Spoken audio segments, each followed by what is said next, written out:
Hello friends, welcome back to Dainik portal.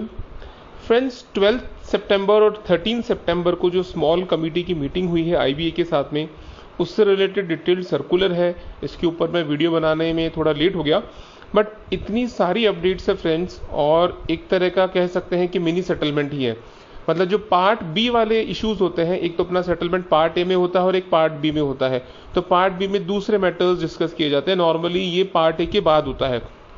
But इस बार जिस तरह से मीटिंग्स हो रही है, इतनी जल्दी जल्दी मीटिंग्स हो रही है, तो वाकई में इस बार पहले से थोड़ा इंप्रूवमेंट है और काफ़ी मुद्दे इस बार अभी तक फाइनल हो गए हैं। वर्कमैन एम्प्लॉयज़ के लिए ज़्यादा अच्छी खबर है, ऑफिसर्स के लिए भी ऐसा कुछ कॉन्क्रीट डिसाइड नहीं हुआ है। ये उस circular all India bank employees association का सर्कुलर है 14 सितंबर का। मैं इस सर्कुलर के ऊपर एक एक चीज़ आपको थोड़ा विस्तार से बताने वाला हूँ। सबसे पहले इस मीटिंग में जिक्र किया गया था कि भाई वर्कमैन यूनियन और ऑफिसर एसोसिएशन की तरफ से किस किस ने रिप्रेजेंट किया। तो ये मीटिंग 2 दिन चली है। 12 तारीख को वर्कमैन यूनियन के इश्यूज डिस्कस हुए हैं और 13 तारीख को ऑफिसर एसोसिएशन के इश्यूज डिस्कस हुए हैं। सबसे पहले बात करते हैं वर्कमैन यूनियन की।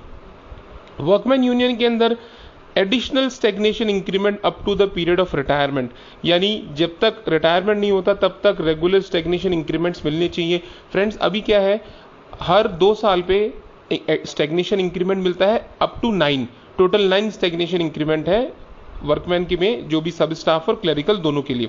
इसके अंदर एग्री कर लिया गया है कि अप टू रिटायरमेंट तक ये स्टैग्नेशन इंक्रीमेंट्स मिलते रहेंगे और इसके ऊपर भी agreed in principle subject to final cost. इसके अलावा स्पेशल पे एक बड़ा मुद्दा है, ये स्पेशल अलाउंस से डिफरेंट है फ्रेंड्स। स्पेशल अलाउंस वाला मुद्दा डिस्कस होगा पार्ट ए में, जो मेन कमेटी है उसमें।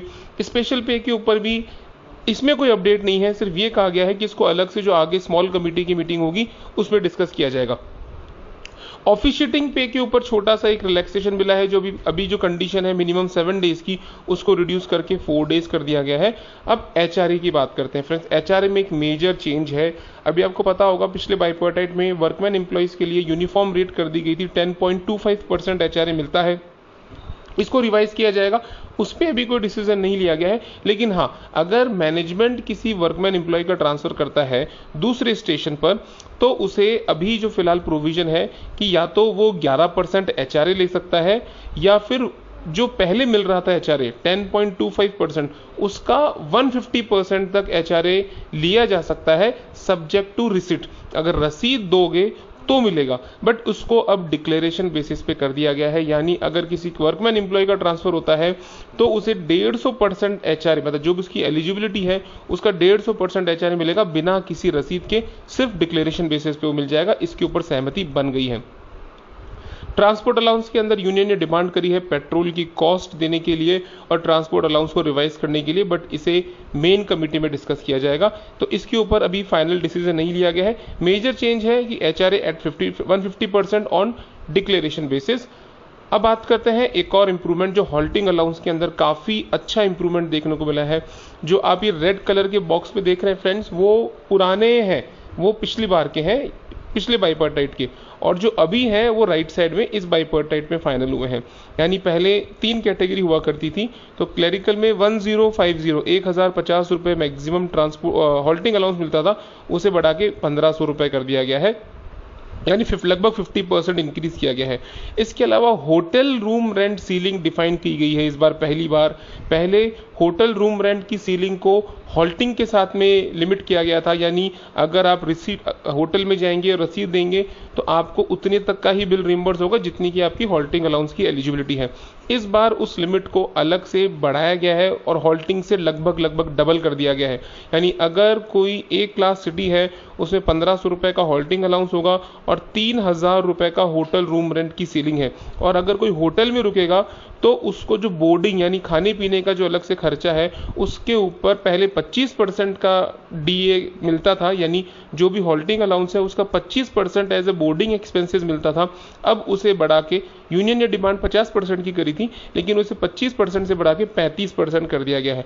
यानी अगर होटल में जाएंगे तो 3000 रुपये का आपकी होटल की एलिजिबिलिटी हो गई है। इसके अलावा खाने पीने के लिए बोर्डिंग एक्सपेंसेस पे ऊपर आपको 35% ऑफ द हॉल्टिंग, यानी हॉल्टिंग कितना है 1500 रुपये, उसका 35% आपको एज ए बोर्डिंग एक्सपेंसेस भी दिया जाएगा। तो ये एक मेजर अचीवमेंट है जो सभी बैंकों पे इस बार लागू हो जाएगी फ्रेंड्स। हॉल्टिंग अलाउंस को काफ़ी अच्छा 50% से इंक्रीज किया गया है। होटल रूम रेंट सीलिंग को ऑलमोस्ट डबल है हॉल्टिंग से, और बोर्डिंग एक्सपेंसेस को 35% ऑफ द हॉल्टिंग अलाउंस कर दिया गया है। इसके अलावा एजुकेशन अलाउंस का इंट्रोडक्शन भी एक मेजर अचीवमेंट है कि अप टू 2 चिल्ड्रन की 2 बच्चों का, जैसे वो प्ले ग्रुप में यहाँ से प्राइमरी में जैसे क्लासेस स्टार्ट करेंगे वहाँ से लेके अप टू ग्रेजुएशन तक उनका एजुकेशन अलाउंस का पैसा बैंक देगा एक लिमिट तक, कि जैसे हो सकता है कि पर मंथ इसको 1500 रुपये या 2000 रुपये कर दिया जाए। अभी इसके ऊपर डिसीजन नहीं लिया गया है, लेकिन हाँ एजुकेशन अलाउंस दिया जाएगा, ये चीज़ इंट्रोड्यूस कर दी गई है वर्कमैन एम्प्लॉय के लिए। 2 बच्चों का एजुकेशन का खर्चा एज एजुकेशन अलाउंस बैंक अब देना स्टार्ट करेगा। लर्निंग अलाउंस को भी इंट्रोड्यूस किया गया है, इसके ऊपर भी आईबीए के साथ सहमति बन गई है कि लर्निंग अलाउंस जो भी ऑफिसर्स को दिया जा रहा है वैसे लर्निंग अलाउंस वर्कमैन एम्प्लॉयज को भी दिया जाएगा। इसके ऊपर भी एग्री कर लिया गया है, लेकिन अमाउंट बाद में डिसाइड किया जाएगा। क्लास जो सब स्टाफ है उनके लिए वॉशिंग अलाउंस और स्प्लिट ड्यूटी अलाउंस जो भी है उसको भी बढ़ाया गया है। पहले 200 रुपये था, उसको बढ़ा के 300 रुपये कर दिया गया है वॉशिंग अलाउंस, और स्प्लिट ड्यूटी भी जो पहले 200 रुपये था उसको बढ़ा के 250 रुपये पर मंथ कर दिया गया है। एनुअल मेडिकल एड के ऊपर यही लिखा गया है कि जो मेन कमेटी होगी उसमें इसको डिस्कस किया जाएगा, और दूसरा जो इसके ऊपर और मेडिकल एड के ऊपर और किसी तरह की कोई बात नहीं कही गई है, क्योंकि ये एक बड़ा मुद्दा है जो कि मेन कमेटी में डिस्कस किया जाएगा। अभी जो एनुअल लिमिट है वो 2355 रुपीज़ है वर्कमैन एम्प्लॉयज़ के लिए। अब बात करते हैं ऑफिसर एसोसिएशन की। फ्रेंड्स, वर्कमैन एम्प्लॉयज़ के अंदर काफ़ी अच्छी 3-4 बड़ी मेजर चेंजेस हैं, जैसे एचआरए डिक्लेरेशन बेसिस पे हॉल्टिंग अलाउंस में अच्छी रेट्स बढ़ी है, एजुकेशन अलाउंस का इंट्रोडक्शन हुआ है। बट ऑफिसर एसोसिएशन के अंदर ज़्यादातर मुद्दे सिर्फ यही लिखा गया है कि इस पर चर्चा की जाएगी, डिस्कशन किया जाएगा। तो यहाँ कोई एक मेजर चेंज नहीं है, सिर्फ 1-2 चीज़ें हैं जो मैं आपको बता देता हूं जिसके ऊपर एग्रीमेंट किया गया है। जैसे जो सिटी कंपनसेटरी अलाउंस है, लोकेशन अलाउंस है, उसके अंदर सब्सटेंशियल इंक्रीज किया जाएगा। लर्निंग अलाउंस को अच्छी रेट से बढ़ाया जाएगा, और जो एचआरए की ये भी 3 अलग अलग रेट्स है ऑफिसर्स में 7%, 8%, 9%, उसे भी अपवर्ड अच्छा रिवाइज किया जाएगा। दूसरा जो क्लोजिंग अलाउंस है वैसे सबको नहीं दिया जाता है, एवरी क्वार्टर दिया जाता है, उसके ऊपर भी आईबीए पॉजिटिव है कि इसको अच्छे अमाउंट से बढ़ाया जाएगा। तो ऑफिसर एसोसिएशन के अंदर सिर्फ एक अच्छी न्यूज़ है, वो है एजुकेशन अलाउंस फॉर चिल्ड्रन, जो वर्कमैन एम्प्लॉय में भी है और यहाँ पे भी यहाँ पे ऑफिसर्स के लिए भी है। यानी यहाँ पे भी same up to 2 children till graduation per month education allowance के ऊपर एक अमाउंट ऑफिसर्स को दिया जाएगा। इसके ऊपर एक सहमति बनी गई है। बाकी दूसरे जो भी मुद्दे हैं, एलएफसी है, लीव का है, हॉल्टिंग अलाउंस है, लॉजिंग एक्सपेंसेस है, उसको अलग से आने वाली स्मॉल कमेटी की मीटिंग में डिस्कस किया जाएगा। तो फ्रेंड्स, जिस तरह से मीटिंग अभी स्टार्ट हुई है, 2 महीने के अंदर ही काफ़ी अच्छे डेवलपमेंट्स हुए हैं। भले ही अमाउंट क्वांटम परसेंटेज कम हो, बट एटलीस्ट इतना वेट नहीं किया करवाया जा रहा है, और इसको जल्दी इसको डिसाइड फाइनल किया जा रहा है। तो फ्रेंड्स, ये था आज का वीडियो। अगर आपको अच्छा लगा हो तो प्लीज़ लाइक कीजिएगा, चैनल को ज़रूर सब्सक्राइब कीजिएगा।